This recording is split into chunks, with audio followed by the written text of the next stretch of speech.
राजेश, संजय और नीरज बहुत दिनों बाद अपने गांव रामपुर आए थे। सभी चाय की दुकान में बैठकर चाय पी रहे थे। बहुत दिनों के बाद गांव आना हुआ। हम क्या सोच रहे हैं, चलो हम सभी कहीं जाके घूम आते हैं। सोनू की बात से सभी दोस्त सहमति जताते हैं। हम क्या कह रहे हैं, क्यों ना हम सभी लोग गांव के उस पुराने तालाब में कल सुबह नहाने चलते हैं, बहुत मजा आएगा। अरे नहीं नहीं, ई क्या कह रहे हो भैया, वो तालाब में नहाकर मरना है का? अरे चुप करो बड़बात, नहाने से भी भला कोई मरता है क्या? लगता है तुमका रोज नहाने की आदत नहीं है, इसलिए तुम पानी से बचने का बहाना कर रहे हो। तभी हम कह रहे थे, ये सड़न सी बदबू कहाँ से आ रही है। इतना बड़ा हो गया, आज भी डर वाली बात सुनकर तुम्हारी पैंट गीली हो जावत है कारे। चुप करो तुम सभी, एक लगाएंगे कंटाप खींच के। हाँ, अगर ऐसी वैसी बात करी हमारे बारे में। अरे देखो, हम ऐसा इसलिए कह रहे हैं क्योंकि हम सुने हैं वो तालाब अंग्रेजों के समय का है और वहाँ एक विदेशी भूतनी रहती है। नीरज की बात पर कोई विश्वास नहीं करता और सब जिद करके नीरज को भी सुबह उस तालाब में आने के लिए मना लेते हैं। दूसरे दिन सुबह सभी लोग तय किए हुए समय पर तालाब के पास पहुंच जाते हैं। उस जगह में पहुंचते ही सबकी आंखें खुली की खुली रह जाती हैं। आसपास का माहौल इतना खूबसूरत होता है कि कोई भी उस जगह की ओर सम्मोहित हो जाए। ई का साला, ये जगह तो किसी विदेश से कम नहीं है। कितनी खूबसूरत जगह है, ऐसी जगह तो हम टीवी में देखे हैं। कौन कहता है कि यहाँ कोई भूतनी रहती है? अब चलो यहाँ आ ही गए तो तालाब में नहा भी लेते हैं। हर बात का मजाक उड़ाना सही नहीं होता। यहाँ तक आ गए हूँ तो ठीक है, लेकिन अब यहाँ नहाने की गलती ना करो। हम सच कह रहे हैं भैया, ये तालाब में अंग्रेज के जमाने की भूतनी रहत है। अब चल फट्टू साला, भूत की बात आई नहीं कि ई के तो पैर कांपने लगते हैं। अरे चल ना, ई बहाने तू नहा भी लेगा, ऐसे तो तू कई दिनों तक नहाता भी नहीं है। उसके बाद संजय, राजेश और सोनू तीनों तालाब में छलांग लगा देते हैं। सभी बड़े मजे से तालाब का मजा लेने लगते हैं। अरे आ भी जा यार, इतना क्या डरना, देख किसी को कुछ हुआ है क्या? अरे ये सारी बातें अफवाह होती है, अफवाह। अगर यहाँ कोई भूत होता तो हम सभी अभी तक जिंदा नहीं बचते। फिर नीरज मन में सोचता है कि अगर यहाँ सच में कोई भूत होता तो अब तक कुछ न कुछ एहसास तो हो ही जाता। शायद सच में ये बात अफवाह ही है।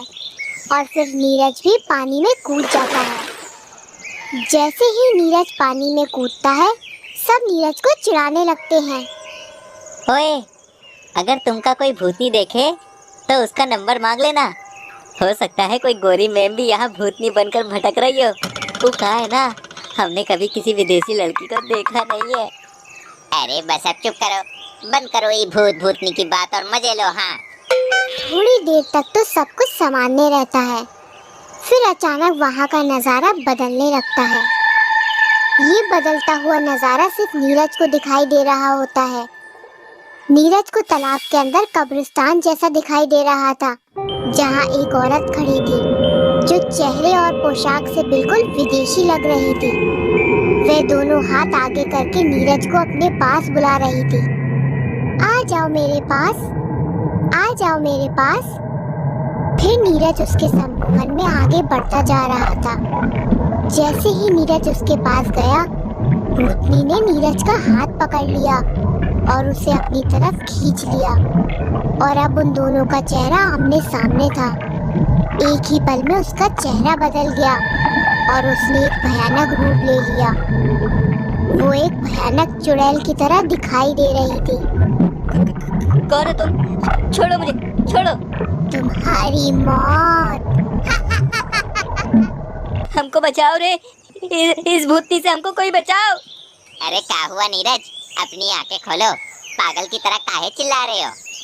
नीरज अपनी आंखें खोलता है तो देखता है सब कुछ बिल्कुल पहले की तरह ही है। उसे कुछ समझ नहीं आता कि जो कुछ उसने देखा वह वहम था या सच। अरे इधर उधर कहाँ देख रहा है? तुझे भूतनी दिख गई का? डर के कारण नीरज का चेहरा पीला पड़ गया था। वह बिना कुछ जवाब दिए तालाब से निकलकर चुपचाप अपने घर चले जाने लगता है। कहाँ जा रहा भाई? अरे बताते तो जाओ, गोरी मैम देखने में कैसी थी? घर पहुंचने के बाद नीरज चुपचाप बिना खाना खाए अपने कमरे में चला जाता है।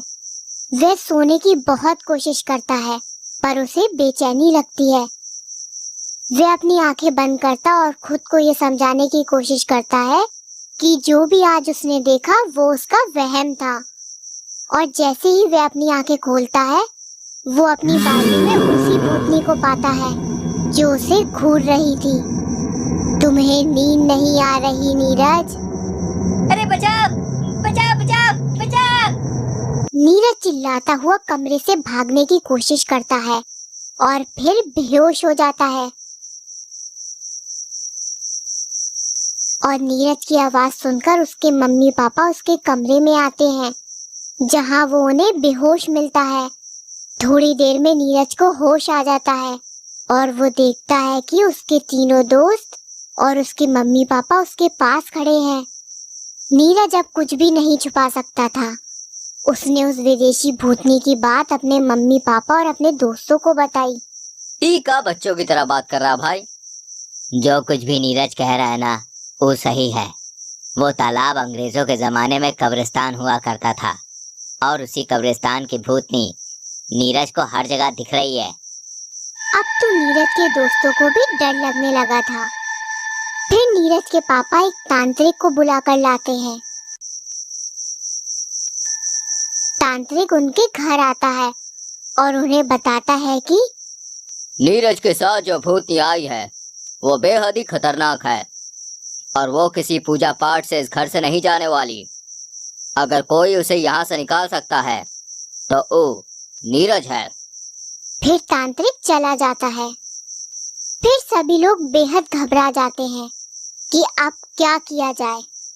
तब नीरज को अचानक से हिम्मत आ जाती है और कहता है, मैं उस भूतनी को यहाँ से भगा कर ही रहूंगा। नहीं नहीं, ई का कह रहे हो बेटा? वो भूतनी बेहद ही खतरनाक है। तुम ऊ का सामना करने नहीं जाओगे।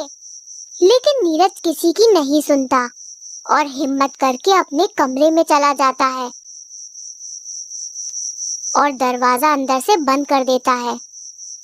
नीरज के दरवाजा बंद करते ही डरावनी भूतनी उसके सामने आकर खड़ी हो जाती है। तुम लोगों ने ये ठीक नहीं किया। तुम गांव वालों ने मुझे मारा था, अब मैं तुम लोगों को मारूंगी। जो भी उस तालाब में आता है वो कभी जिंदा नहीं बचता। मैं तुम्हें और तुम्हारे सभी दोस्तों को मार डालूंगी। हमें माफ कर दो, जो भी हुआ वो गलती से हो गया। मैंने भी इस गांव वालों से ऐसे ही माफी मांगी थी, लेकिन तुम लोगों ने मेरी और मेरे परिवार की जान नहीं बख्शी, तो मैं तुम लोगों को कैसे छोड़ दूं? ये सब में मेरे और मेरे दोस्त की क्या गलती है? मैं मानता हूँ कि आपके साथ जो कुछ भी हुआ वो बेहद ही गलत हुआ। उस समय हमारे और आपकी तरफ के बहुत से निर्दोष लोगों ने अपनी जान गंवाई है, लेकिन अब दोनों देशों के बीच में कोई दुश्मनी नहीं है। सभी लोग बेहद प्यार से रहते हैं और मिलते जुलते हैं। आप भी पहले के गुस्से को भूल जाइए। इस तरह से हर निर्दोष इंसान को मारने से आपको क्या मिलेगा? क्या आप नहीं चाहती कि आपको मुक्ति मिल जाए? क्यों आप बदले की आग में खुद की आत्मा को तड़पा रही हैं? फिर भूतनी को भी अपनी गलती का एहसास होता है और वह नीरज को बेवजह परेशान करने के लिए माफी मांगती है। भूतनी के मन से उसका सारा गुस्सा और उसके बदले की आग खत्म हो जाती है। ऐसी कई बातें होती हैं कि जो बातों से हल की जाती हैं, ना कि लड़ाई से। उसके बाद आसमान से एक सफेद रोशनी आती है और वह तालाब की विदेशी भूतनी उस सफेद रोशनी में कहीं गायब हो जाती है, जिससे उसे मुक्ति मिल जाती है।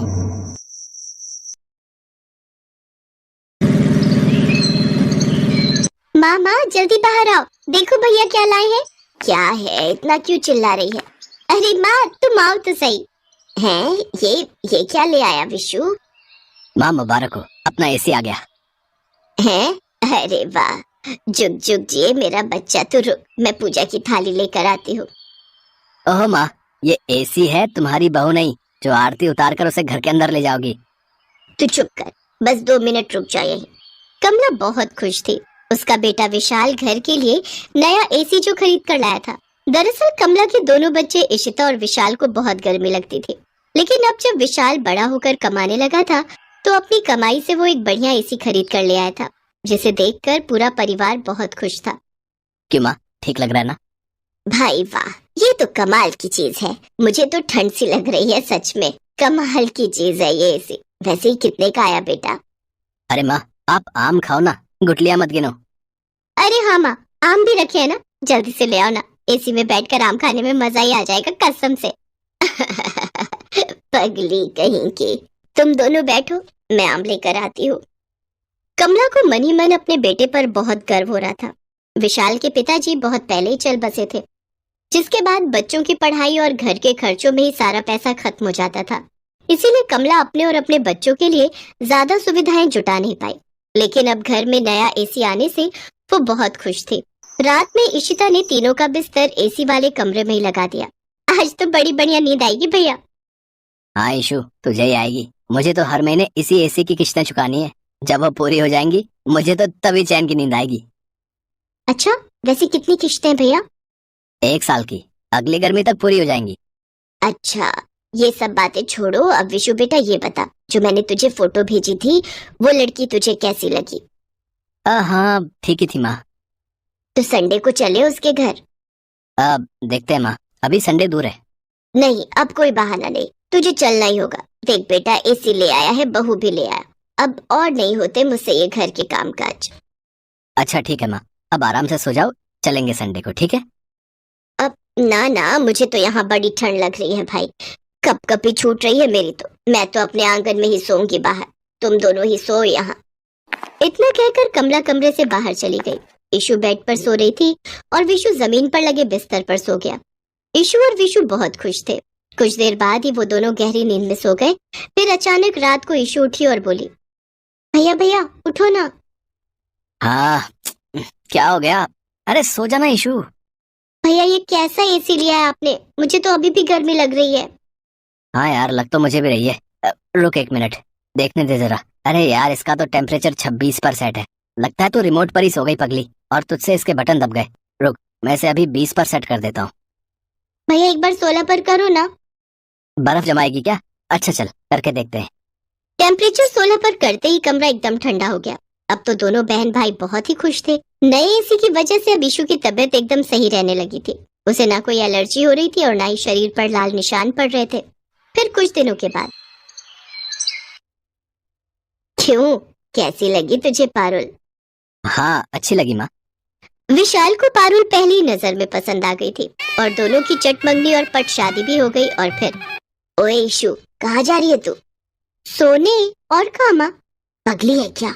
अब विशु की शादी हो गई है, उस कमरे में विशु और तेरी भाभी रहेंगी ना? ओहो, मैं तो भूल ही गई थी। पर माँ एसी। क्या एसी? चल मेरे साथ आंगन में सो जा। ना माँ, अब तो मुझे एसी में ही नींद आती है। पागलों वाली बात मत कर, तू क्या भैया भाभी के बीच में सोएगी? ईशु अपने भाई की शादी से जितनी खुश थी, एसी के बिना सोने की बात सुनकर उसकी सारी खुशी गायब हो गई। एक तरफ गर्मी से ईशु की हालत खराब थी, तो दूसरी तरफ नई बहू आराम से एसी में सो रही थी। ईशु चाहकर भी कुछ नहीं कर सकती थी। अब तो हर रात ऐसे ही गुजरने लगी। बिना एसी के ना तो ईशु की नींद पूरी हो पा रही थी और ना ही वो किसी से कुछ कह पा रही थी। फिर एक दिन, भैया ये सूटकेस लेकर कहाँ जा रहे हो? ईशु, मेरी कंपनी मुझे ट्रेनिंग के लिए हैदराबाद भेज रही है। अब 1 महीने वहीं रहना होगा। अच्छा, वहाँ अपना ख्याल रखना भैया। हाँ, और तू भी माँ और पारुल का ख्याल रखना। अरे आप फिक्र मत करो, मैं भाभी का पूरा ख्याल रखूंगी। विशु ट्रेनिंग के लिए चला गया। रात में जब पारुल सोने जा रही थी, तभी ईशु भी वहाँ अपना तकिया लेकर पहुंच गई। भाभी, आज मैं आपके साथ ही सोऊंगी। अच्छा ठीक है, आ जाओ। ईशु बहुत खुश थी क्योंकि उसे कई दिनों के बाद एसी में सोने का मौका मिला था। तो वहीं पारुल को बहुत गुस्सा आ रहा था, लेकिन वो ननद के रिश्ते की कद्र करते चुप रह गई। फिर रात में अचानक पारुल को बहुत तेज ठंड लगने लगी। उसने उठकर देखा तो ईशु तो बड़े आराम से सो रही थी और उसका ठंड के मारे बुरा हाल था। उसने देखा एसी का टेम्परेचर 16 पर सेट था। ये देखकर पारुल ने मन ही मन कहा, पागल है क्या ये लड़की, जमा कर मार देगी ये तो। पारुल ने फौरन टेम्परेचर को 25 पर सेट कर दिया। 15 मिनट बाद जब ईशु को गर्मी लगी तो उसने उठकर फिर से एसी को 16 पर सेट कर दिया। अब तो हर 15 मिनट के बाद यही हो रहा था। पारुल और ईशु दोनों समझ गई थी कि एक टेम्परेचर बढ़ाती है तो दूसरी कम कर देती है।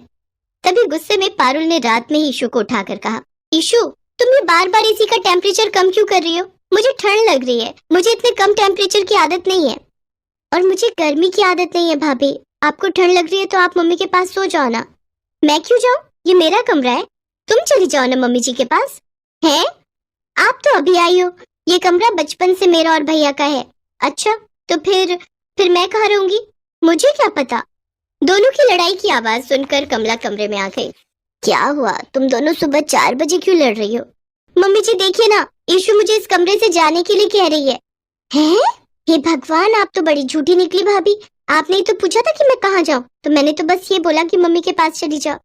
ये मेरा कमरा है तो मैं क्यों जाऊँ यहाँ से? अरे पर हुआ क्या, कमरे के पीछे क्यों लड़ रही हो तुम दोनों? यही लड़ रही है मुझसे मम्मी जी। ओहो हो, एक तो एसी होने के बावजूद कमरे को राजस्थान बना रखा है, ऊपर से बोल रही है कि सब मेरी गलती है। अच्छा, और जो तुमने कमरे को कश्मीर बनाकर रखा है उसका क्या?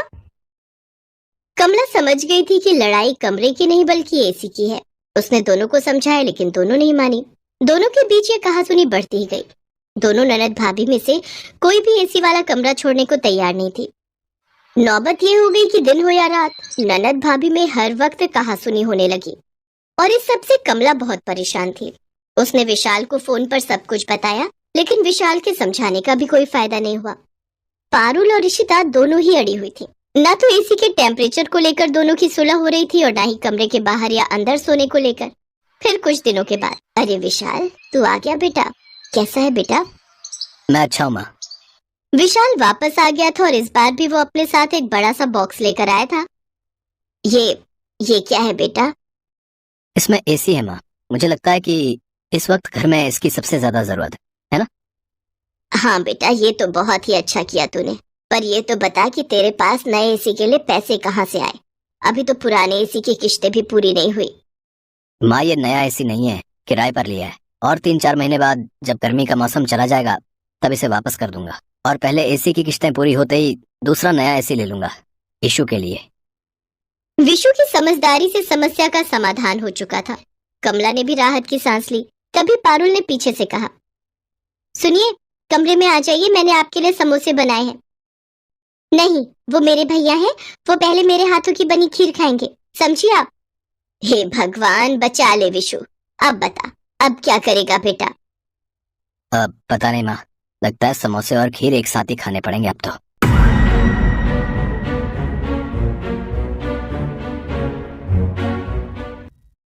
काशिफ ऑफिस में काम कर रहा था। अचानक काशिफ के पास एक कॉल आती है और वो किडनैपर का होता है, जो काशिफ को बताता है उसने उसके बेटे को किडनैप कर लिया है। काशिफ फौरन स्कूल टीचर को कॉल करता है और अपने बेटे के बारे में पूछता है तो टीचर कहती है उसका बेटा स्कूल में है और उसकी एक तस्वीर सेंड करती है। तस्वीर देख के काशिफ मुतमईन हो जाता है। फिर काशिफ को डाउट होता है कि ये स्कूल की तस्वीर नहीं है। वो फौरन डिटेक्टिव मेहुल को कॉल करता है। मेहुल को अपने बेटे के किडनैप के बारे में बताता है। मेहुल काशिफ की पूरी बात सुनने के बाद स्कूल पहुंच जाता है और टीचर की 3 गाड़ियों को सस्पेक्ट करता है। डियर जीनियस, क्या आप इन तीनों गाड़ी को देख के बता सकते हो इन तीनों में से वो गाड़ी कौन सी है जिससे टीचर ने काशिफ के बेटे को किडनैप किया है? ऑप्शन 2 वाली गाड़ी उसी टीचर की है जिसने काशिफ के बेटे को किडनैप किया है। इस गाड़ी में काशिफ के बेटे की बोतल भी रखी हुई है। जीनियस, क्या आपने भी ऑप्शन 2 सिलेक्ट किया था? कमेंट में बताइए।